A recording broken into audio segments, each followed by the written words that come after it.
Hey guys, it's Ebony back with another episode of RnB Vibes.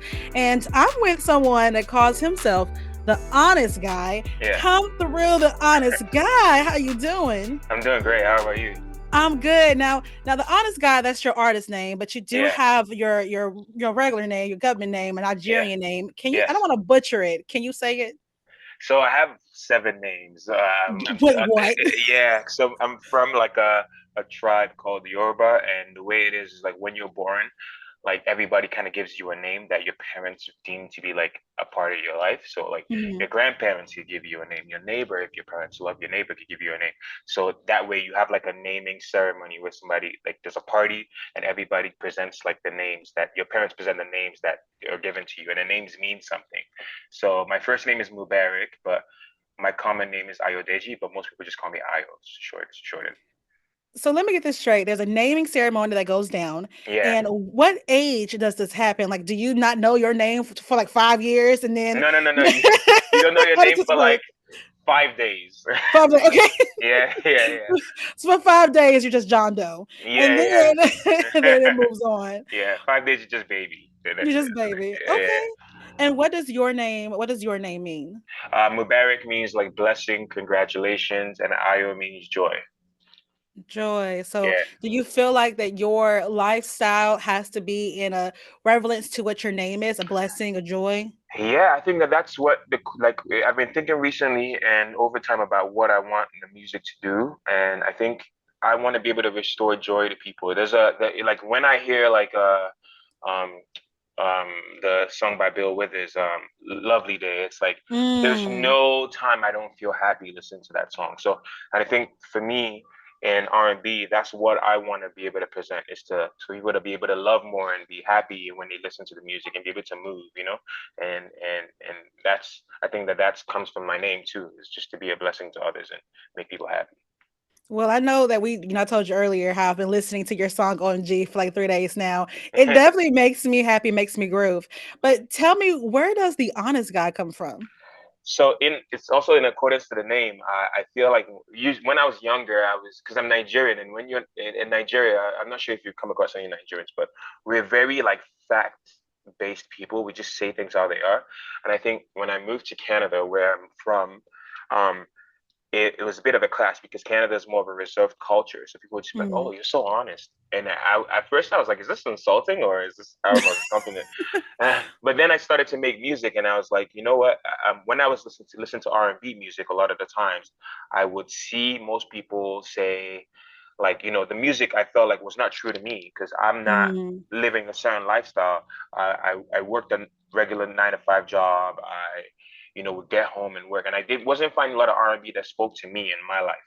And I was like, you know what? I want to be able to make honest music that touches daily life of most people, 90% of the world, not just the 10%. So, and the legends I love, like Marvin Gaye, Bill Withers, you could be a millionaire or you could be working in a factory or driving trucks, and you related to the music because it was so universal. And I think for me, that's the message I want to pass across. So that's why it's the honest guy to represent like the honest working person. When people say the honest, he's an honest working man or she's an honest Yeah. working woman, that kind of vibe. Yeah. I can see that because lately I've been reading a Marvin Gaye book. It's a book that was written by his second wife. And so reading that book has made me listen to a lot of Marvin Gaye songs and going back to listen to them outside of, being a child. Now I'm an adult, going back and listening. And that's the notation I get from you. It's when you hear the music of then, I can hear that when it comes to your music.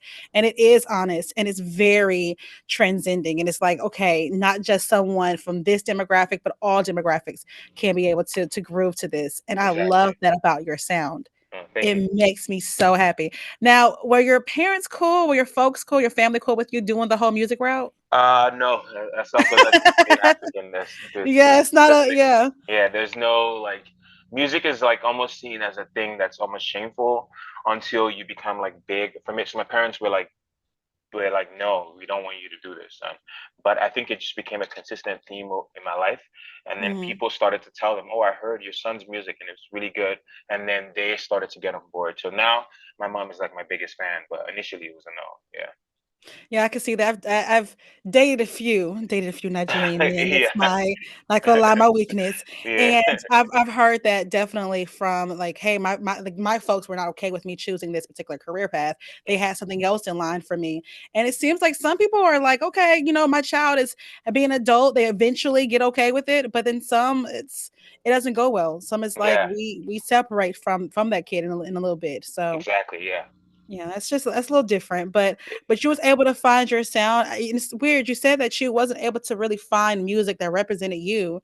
So in R&B. So what was the sounds, if not R&B, that really showcased you outside of Bill Withers and Marvin Gaye? Like what other sounds? D'Angelo. Mm, I'm a big fan of Fela Kuti, so I don't Fela Kuti, just some African sounds too, because I think a mhm. lot of like Fela Kuti is almost his music is an interpretation of jazz because he was a jazz trainer. He actually was. I'm not sure if it was in America or the UK, but in one of those places he learned jazz and then he kind of infused African sounds to it. So that was kind of inspiring for me, and and I love a lot of like funk music, so Mm. that's like R&B in the sphere of throughout generations is what I love. But I think in the 2010s moving forward, it started to start being relatable to me. A lot of the music I was hearing, but in holistically R&B is relatable. That's part of, like you said, Marvin Gaye, what's going on, or Yeah, just yeah. any kind of music. It had to be universal. But I think once R&B started to enter the urban sphere, and I feel like I lost relatability to a lot of the songs. And yeah, Well, tell me about you writing your first song, you getting into the music space. What was that like? What was the mindset for you to say, I'm going to go ahead and get into this? so it's crazy because I always kind of say like I feel like God called me to make music Yeah. because every time I heard a song, it was always I would hear a song and then I'd make my own melody on top of it. Like so, if I heard like a Beyonce song, I would hear the melody, but then I would create the other melody. Somehow, way my brain was able to like tune out Beyonce's words and then make a different melody to the same instrumental. Oh, And I wow. kept doing it all the time. And at some point, it just became like a constant. Like I would hear it in my head all the time. I would hear different songs that I would create in my head. And one time I was going through like a breakup and I was like really sad about it. And I wrote a song and it was like, it took me 20 minutes. And I'm like, oh, wow, what did I just do here? And I was like, you know what? Now I need to start trying it and trying it a lot more. And then I was trying it, and it just became a point where I was like, if I don't take a step to making this music, then I'm like, I'm, I don't know if I will ever like be able to like let go of it. So I started, and every step was just kind of encouraging. I read this book called The Alchemist. I'm not sure if you heard of Mhm. it. I've And heard of it, yeah. yeah, and that book changed my life because at first I was like, oh man, like I was looking at like the artist that I love as like a far distance, and I'm like, how can I ever be that? But then I started reading the book and I was thinking about it like, okay, I just have to take the next step and the next step, and I've taken all the next steps to hit where I'm at right now, and I'm still taking next steps to where I want to go. But I think when I looked at it as like one step after the other, it just kind of Mhm. became a little bit more. It became easier for me to see the forest from the trees. The forest and the tree, it started to clear more for you. Yeah. Now, do we get any of that first heartbreak? Do we get that in the projects that we have now? Did you talk about the first heartbreak at all? Yeah, I did. I did. I released a project when I first started, but I took it down because I just don't think it sounded like what I wanted it to sound like at the Okay. time. Yeah. So I took it down in terms because of the mix. I might upload it later on, but yeah, I did put it out. That was the first thing I ever put out. But as time went on, I started to figure out what my sound was and what I wanted to offer to the world. So it's kind of Yeah. like transformed since then. See, I thought so because the music I've been hearing is like love and Yeah. lots of Yeah. lust and Yeah. love. So I'm like, I don't really get a lot of heartbreak. I mean, you do get into an emotional song, and I believe it was like sometimes I cry, Yeah. where it was kind of emotional, but nothing that made me say, okay, he's really getting into that more. Everything I hear now is like you're making babies. So Yeah, because I think that's because I think me as myself, I'm changing. And I think I'm looking at things more of a holistic the way. As the world just kind of becomes more self-centered, Yeah. it's more important for me to be like I to have a mission, and my mission is to make people happy, and I was to make bring joy to people and make people like love again and just enjoy being in love. I think we have too much. Every time I go on Twitter now, it's always a talk about, it's always a toxic, like male versus female type Hmm. topics. And for me, which is, I mean, I'm not opposed to it, but I just don't want to offer that to the world now. I think there will be a point in time where maybe I go through a breakup in my heart, in my life, or something that touches, that's heart wrenching, and I pour that into the music. But for now, I just want to be the add positive vibrations to the world. Well, can we get into that lyric where you said, "Can I vibe a little? Can I play?" I was like, "Wait a minute, what Yeah, is up with this part?" yeah. So OMG is like one of those songs where I was like, you know what? If I ever talk about something, I hate to use the word toxic, but if I ever like talk about something toxic, I need to make it sound so sweet that even like not just men love it, but women love it too. Mm, And the whole song is just about saying I don't want to be in a relationship, but I just essentially I just want to have a casual relationship with you. But because it's so good, but I don't have yeah. time for a relationship. And it's like, and then I was listening to uh like I've listened to like music in the almost the early like Jagged Edge, Aaliyah, and all of that. So then I start to realize that they always have these little, it's like earworms when you listen to it, and it Hmm. just like you walk away from it and you like keep singing it apart from that. Yes. It's like a Yes. different hook. So I was like, you know what, I need to add this. And then I was running because I a lot of times I'm a runner, I like to run, and that's the way like I kind of like my mind kind of frees up. And then I was running, and that vibe just came to me, and I was like, okay, this needs to be in it. And yeah. You hit it. You hit it out the park. I mean, gold star. Because I'm just like, can I vibe a little? Can I? And it's just like getting me. And I'm like, "Stay in the middle." And my brain is just going on and on Yeah. just for the past 2 days. So thank you for that. But Yeah. also, skin to skin. Yeah. Skin to skin is another great project, and Yeah. another. You about to have a child in a second, but it's I can tell you really like. It's not just about joy and excitement, but connectivity. That's super important to you, Yeah. and even in relationships, and correct me if I'm wrong, you find yourself wanting to be more entwined with your partner versus just having you like just close moments. You Yeah. like that partner to be right by you, and y'all being able to have a special connection that no one else can have. Is that true? Exactly. Yeah, exactly. And I think with Skin to Skin, it was one of those moments where a lot of times when even with me, when I make music, it's almost like macro, Hmm. but I wanted to make a song that's almost like in there in the most intimate moments of people, like the song is called Skin to Skin, which is like it has an euphemism for a lot of things. It's like, okay, we're not using any protection or whatever. We're like Yeah. touching each other, like actual feeling each other.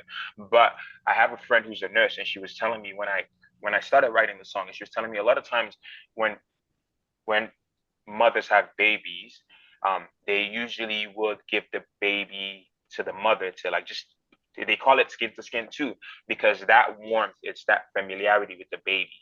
So the Hmm. baby just automatically has a gravitation towards the mother, and the touch that they get initially is becomes almost like significant. And that's the reason why a lot of people are gravitate towards their mothers, and the mothers gravitate towards the babies because they have that skin to skin contact. And it was just that euphemism of like, you know, closeness. Yeah. I am so obsessed. I like that one too. And then can you give me understanding of, because you just released now part two of Jay's song. Yeah. Why is it called Jay's song? Um, so I sometimes I'm single now, but when I'm dating, I would always run into like I would date, and women sometimes would be like, "Oh, you write songs about um your partners," and then they would be like, "Oh, I want you to write a song about me."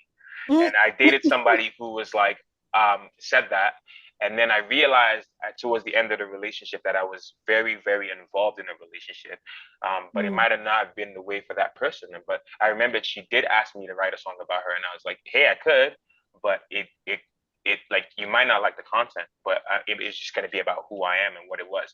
And I think I wanted to also crystallize that moment.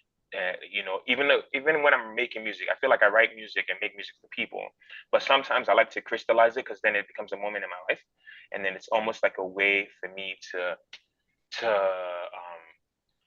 remember that moment. And even when I listen to the legends I love, like I read in the Marvin Gaye book, and there was a moment where I don't remember what song it is, but there's one song in it where he actually shouts out Janice's name. Yeah, yeah, that's the Yeah, and that's the book I'm reading. Oh my god! yeah, I'm sorry. Go yeah, ahead. I'm sorry. I got really yeah. excited. So it's like, or like, here, Yes. my dear, where it's like, Yes. Oh my yes. god. So it's almost like you're letting people know that this is about somebody real.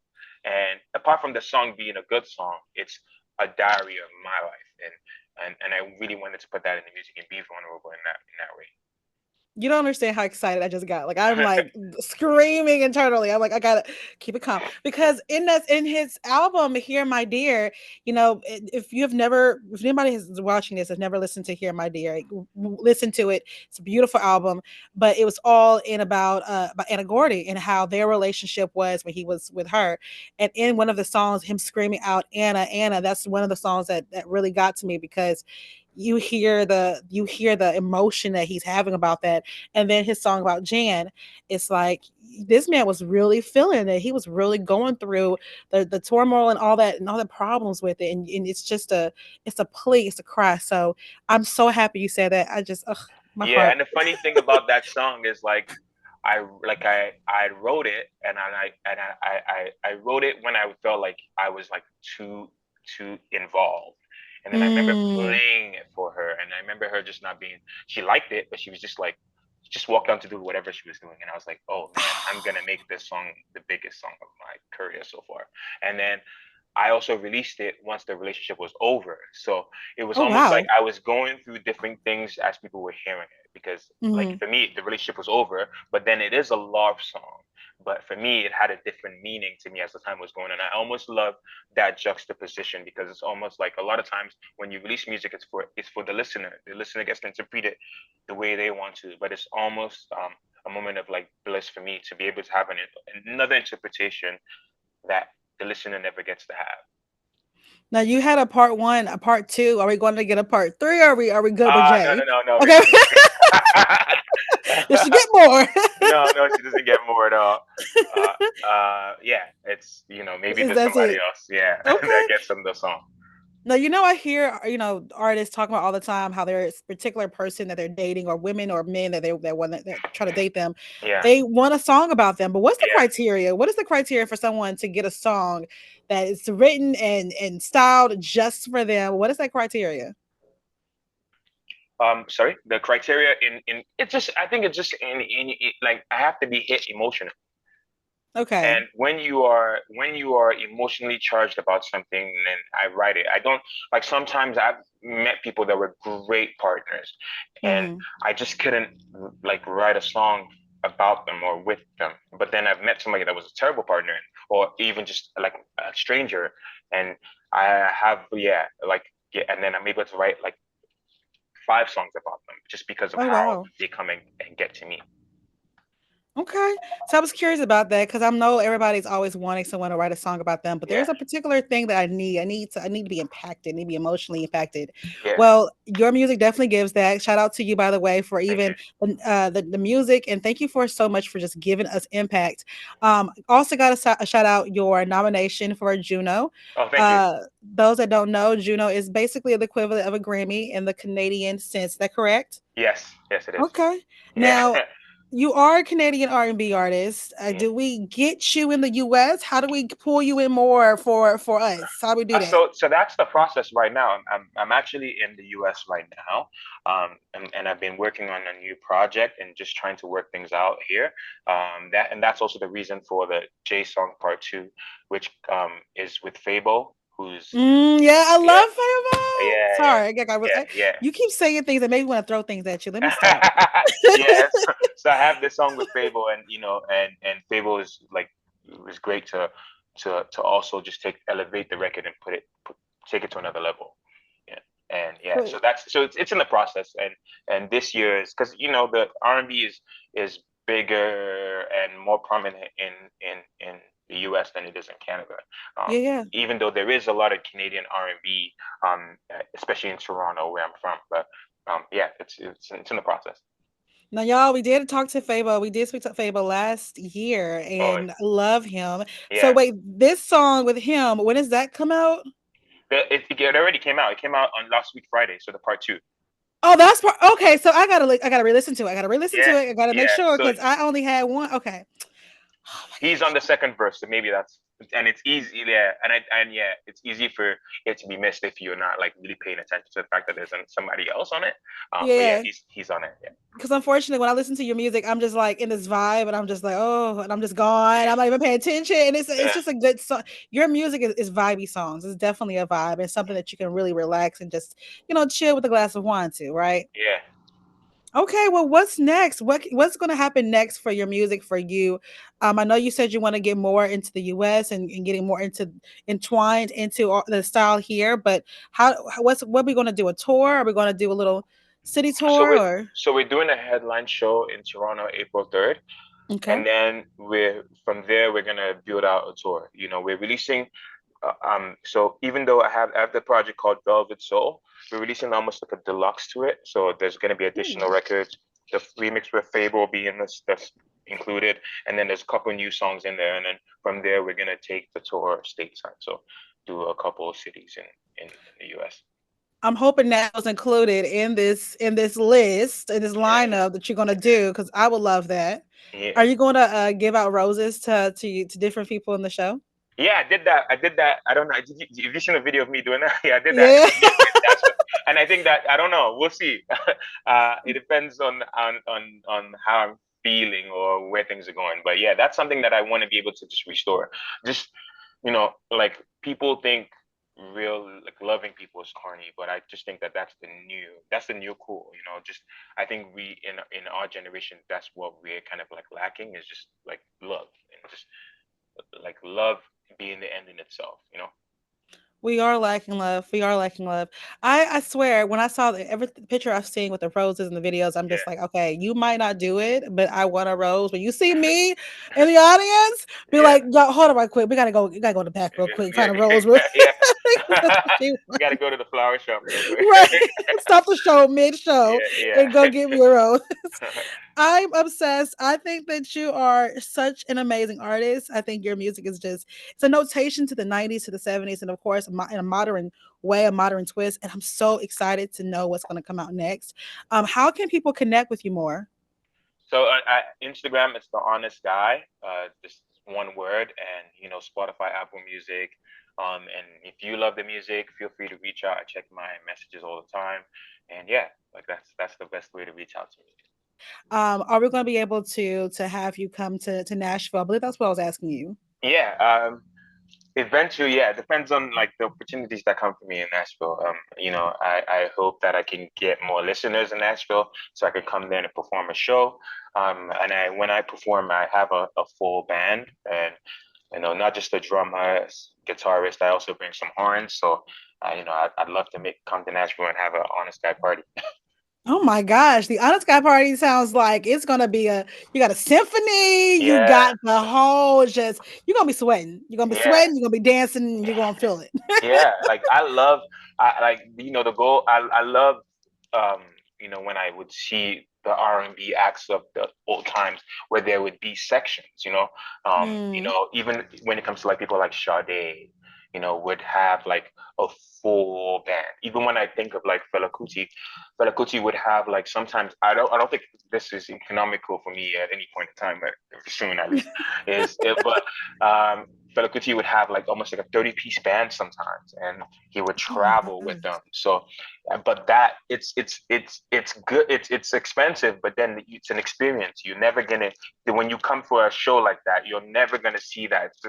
There's not much competition with that because he's spending all of the money to just try to make sure the fan or the audience is gaining like a lifetime experience. So that's what I kind of want to bring. A lifetime experience. Yeah, I am so well, let me ask you real quick. Are you gonna yeah. allow people to video and record during the show? Would you allow that? Yeah, of course. Yeah. Okay, some people I went to a concert, for example, with Childish Gambino when he was here in Nashville, and he was like, "Oh, phones, put it away. I want you to experience." So some people that are like about that experience, or they're just don't record or whatever, but others are like, you know what, record. You got to tell people. You got to get more people to Yeah. the show, so Yeah. record. Like I want, like I also do think that there are moments where, for me, when I'm at a concert, I will record in for like a minute. And Yeah. once that recording is done, I'm like, put my phone away. I have what I could post on the internet, on Instagram, but now I want to experience the show because there's nothing like that contact. And even when like goes back to skin, it's like there's so much of screen to screen, you know, in Mm, like in life now, and that skin to skin contact is just missing. There's a it feeling is. of like hugging somebody as opposed to like sending them hugs in a hug emoji. So Well, thank you so much for joining R&B Vibes with Ebony and, of course, The Honest Guy on yeah, 92Q.